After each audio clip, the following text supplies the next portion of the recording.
Why would anyone leave home and come to a rural place like Dahab?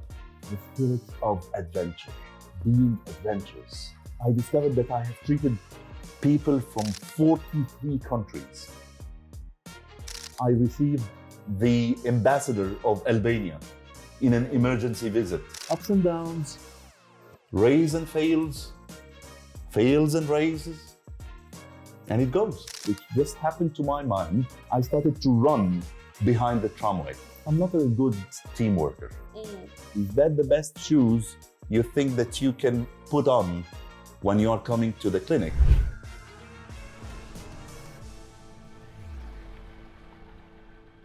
Welcome to a new episode of the WordReward podcast, where we don't just talk about success, but about the people who said that being ordinary was never an option. Today's guest is someone whose introduction is never easy, but he's someone that said, why be an ordinary dentist in an ordinary city where you can be an extraordinary dentist in the most beautiful city in the Red Sea? Dr. Adel Ramadan. Hi. When someone asks, who is Adel Ramadan, how would you introduce yourself?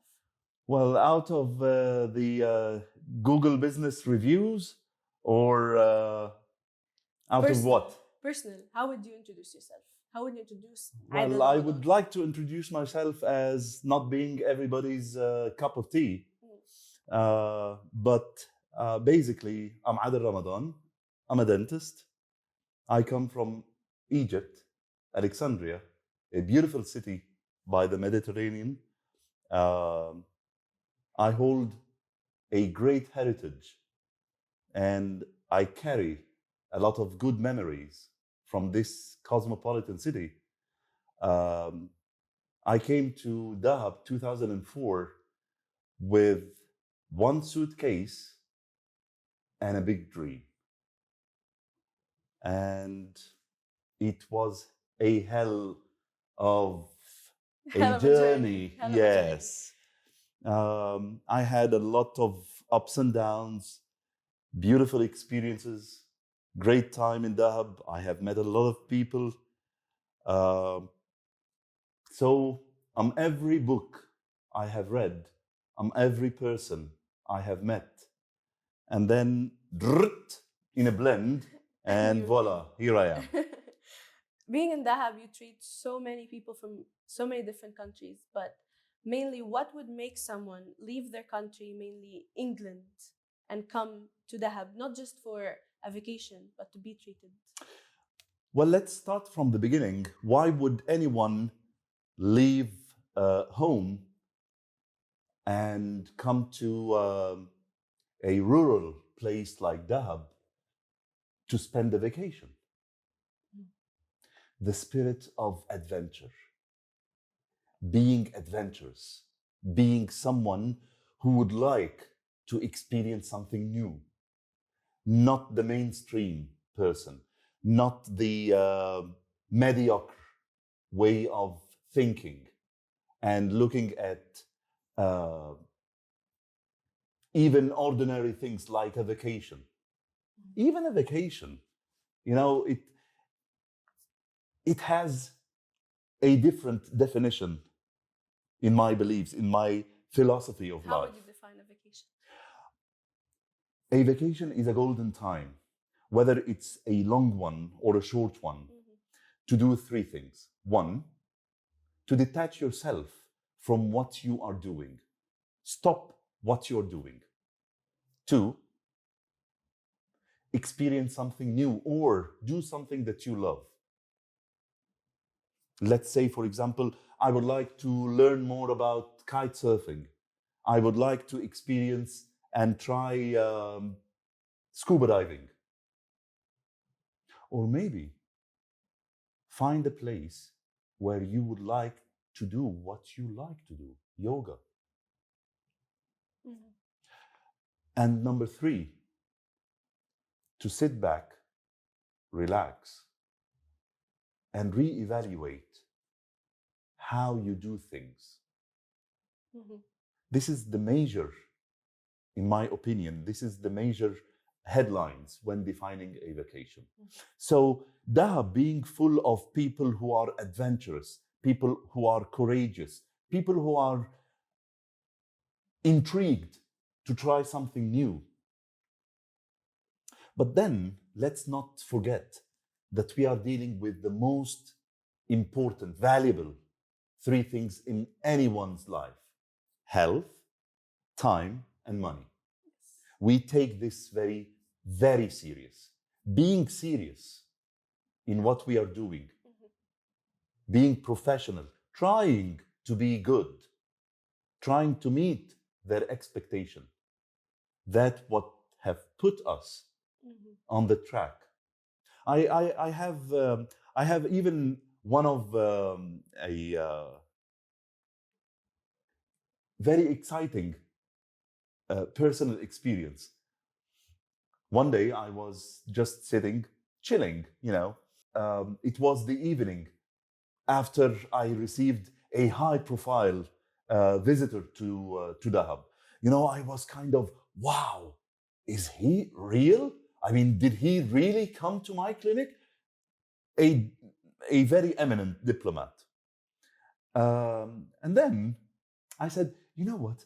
I would like to know how many nationalities I have treated.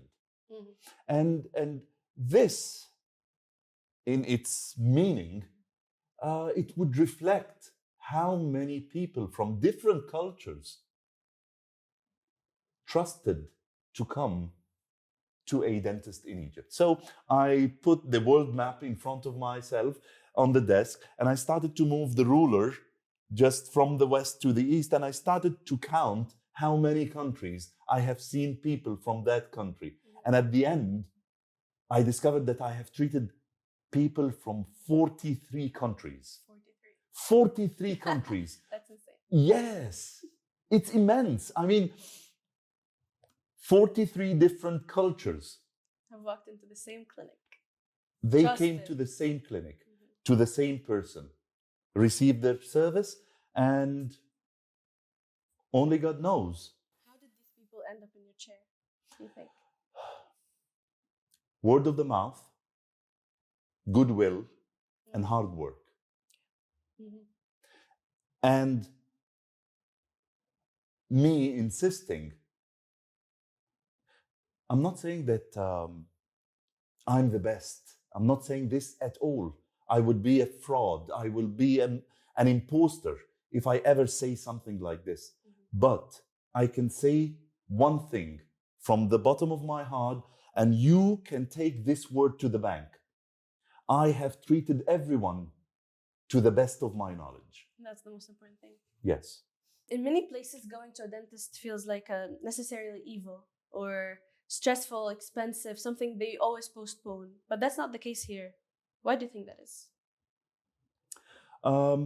Dental tourism, if this is what you're asking, or if that's your question, dental tourism is not something, or it's not a term that I have invented. Dental tourism is something very well known since a lot of clinics. They have already started to figure out that we, healthcare providers in Egypt, we are able to deliver healthcare services at a very responsible and competitive quality at a fraction of the cost, and with much and way less hustle of the appointments and the costs and the logistics they would face in their own country. Especially if we are talking about someone who's coming to a place like Dahab, chilling for something like 1 week, 10 days, or 2 weeks. Some people even stay for months. Yeah, it gives them the opportunity and the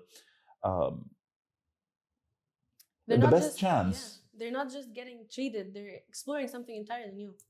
Yeah, but you know what? If you are experiencing, or if you are trying something new, you don't want to mess with your own and your self health, and you don't want anyone to mess with it as well. And especially if we say that it's also translated into time and cost, nobody would try in something like this. And that's why we go back again to the word of the mouth. Of course. When people first arrive at your clinic, what's the most common reaction? They like the colors. They like the ambience. Yeah. And this is the second thing that they notice after. The first thing? The first thing is me personally greeting them with a smile. Yeah. Yes. That's the most important. And they comment always on my teeth.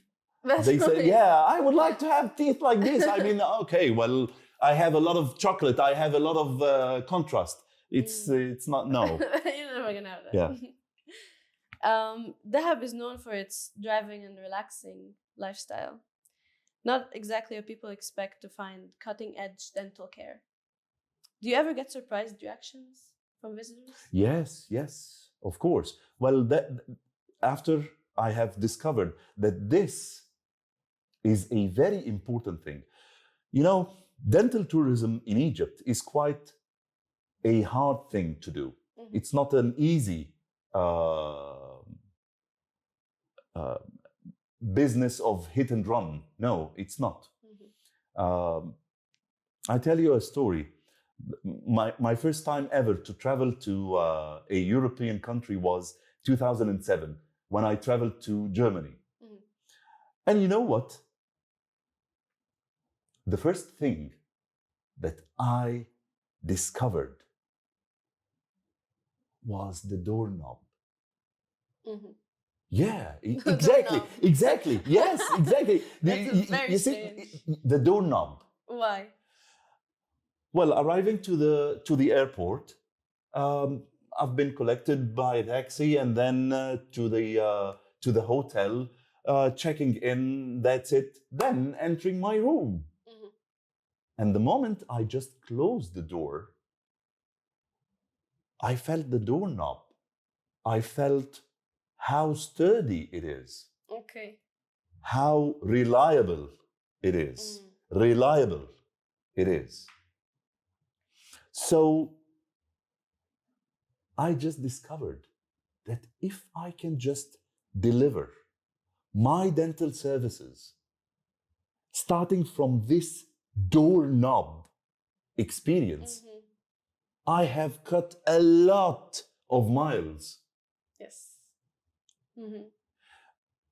Being in time, looking professional attitude, at my best of knowledge, that was the starting point.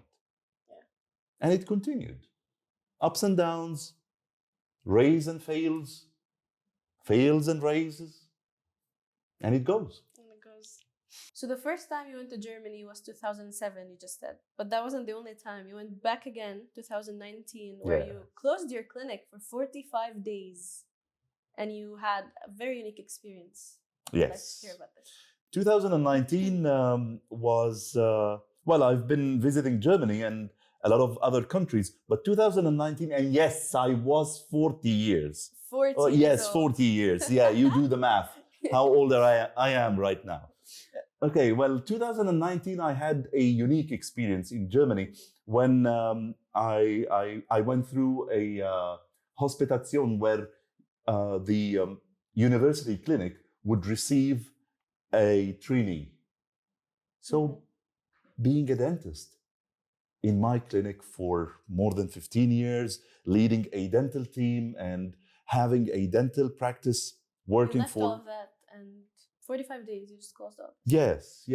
It was a life-changing experience, a completely life-changing experience where I started to be a student again at the maxillofacial surgery department. And I recall one of the incidents when one day I was kind of 2 or 3 minutes late to my tramway or transportation, where you have to be at 8 a.m. sharp in the meeting room to start the briefing. And then I just saw the tramway moving. It's just leaving. I just missed my... So I had one of three choices. One, be late. That's not That's an not option. an option. No, not in Germany, not believe in me. Germany. No. Option number two, take a taxi. That's also not an option. Yeah. For me, that was not an option. And option number three, which just happened to my mind, with 0 seconds of hesitation, I started to run behind the tramway. Just run after it. Just run after it. And you know, it was not to catch the tramway or to save those euros at the taxi. No, believe me. It was just a rejuvenating experience. You went back. You went back. The last time I have run behind a tramway was when I was at high school, mind you. Yeah. But just in a millisecond, I decided to do it. You didn't think. I didn't think. I just acted. Yeah. I'm saying this because when everything goes together and woven this fabric of experience, when you are the dentist, when you are the treating person, when you are the healthcare provider, but then you never stop learning and you never stop yourself from doing what you love and immersing yourself in the experience, the best out of you comes and emerges. Of course. Now, I'm 45, 46, something like that. Talking about age, I remember one of my very good friends. He's actually a 14 years old, very nice gentleman. He's the son of one of my friends. Okay. And the day I not celebrating, but I mean the day when I was 45, I prepared myself. I said to myself, Mahmoud is going to ask me, so in this age, what did you learn in your life? I was preparing myself for this question. I know he's a very smart guy.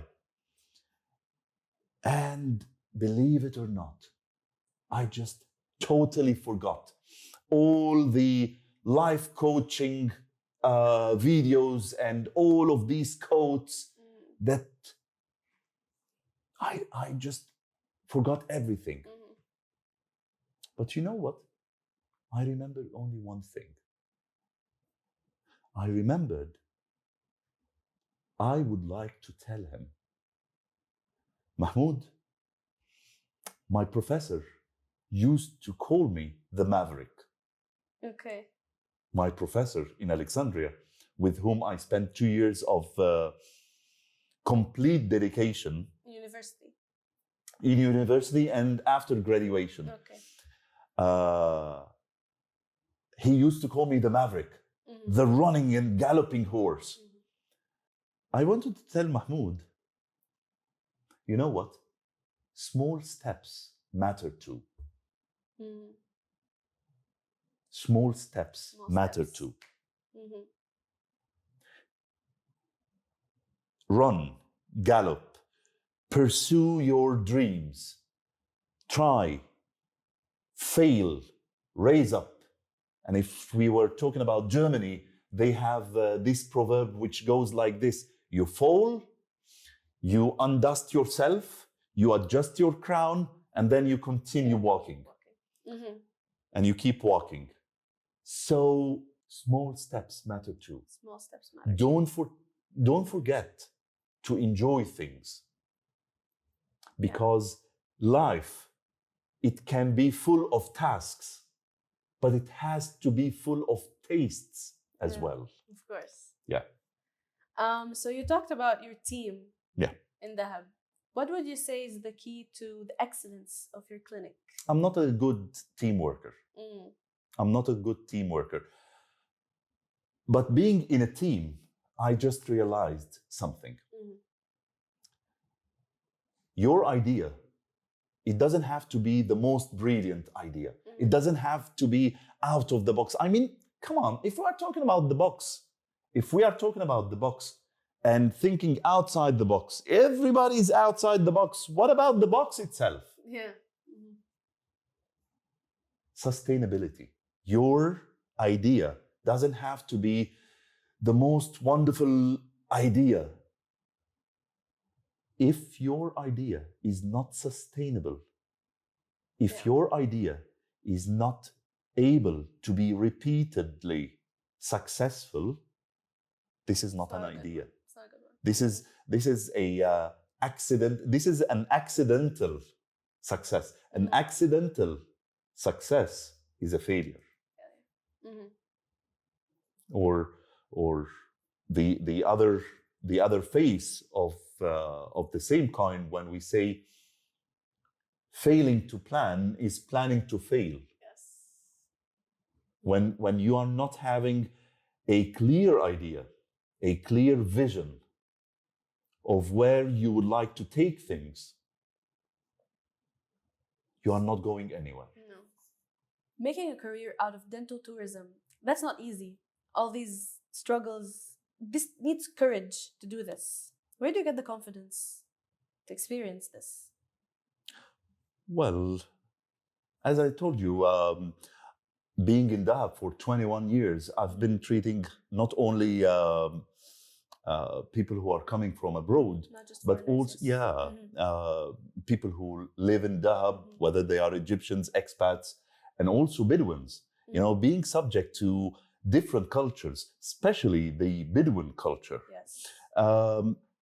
From that culture, I even learned the real meaning of self-confidence. Yeah. And I came to some kind of a definition of self-confidence. What is this? It's basically something like a coin which has two faces. One of the faces is saying, I know very well what I'm doing, I know how to do it, and I know why am I doing it.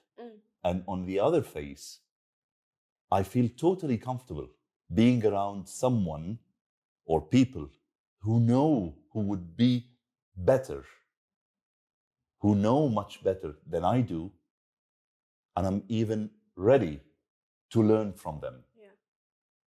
So when you are armed with such kind of a life philosophy, that takes you to some places where some people not encouraged to explore, to some territories, to some areas where some people are kind of not really would be comfortable in their own skin being at. You see my point? Being able to listen and understand and analyze constructive comments and critics, to take all of this, to digest it, and to imply it, and to try it as well. As I said in the beginning, you know, I might not be everybody's cup of tea. Can you imagine that one lady, Swedish lady, very nice Swedish lady. She was a patient? She's my patient, yes. Okay. And the first thing she told me one day, is that the best shoes you think that you can put on when you are coming to the clinic? Okay. That's weird. Yes. That's very weird. And you know what? She's right. Okay. Yes, she's right. You take all of this and you build yourself. You are ready for any input, any constructive input. And one step after the other, you are ready. You are more ready. You are totally ready to receive people with higher expectations, with different expectations. Nowadays, we are taking our practice and our clinic to the dental educational tourism. We started to receive people from a lot of countries attending courses led by very eminent speakers in my clinic. Not only, and my vision to that was not selling a course, having 12 credit hours of this specialty or so. No. It's a life experience. Of course. My vision when I started it was like this. I want everyone who's coming for the course to think like that. When somebody from their own country would ask him, so how was it? Oh, it was great. No, we are talking about the course. Ah, yes, that too.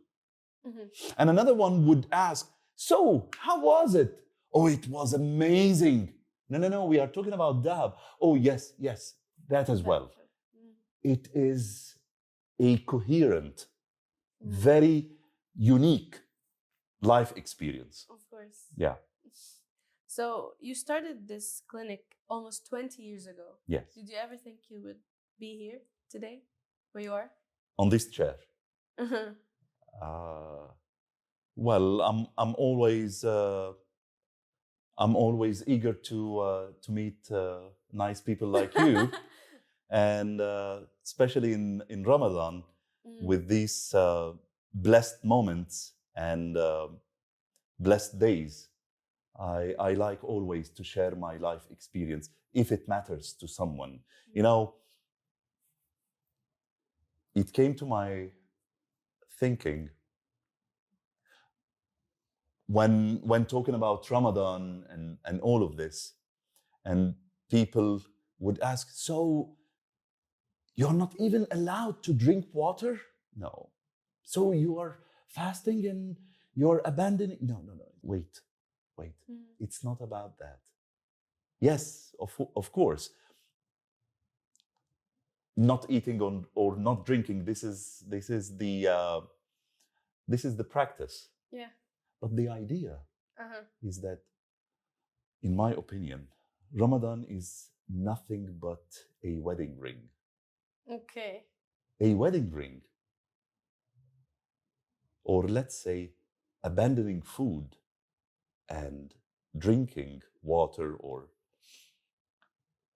it's like the wedding ring.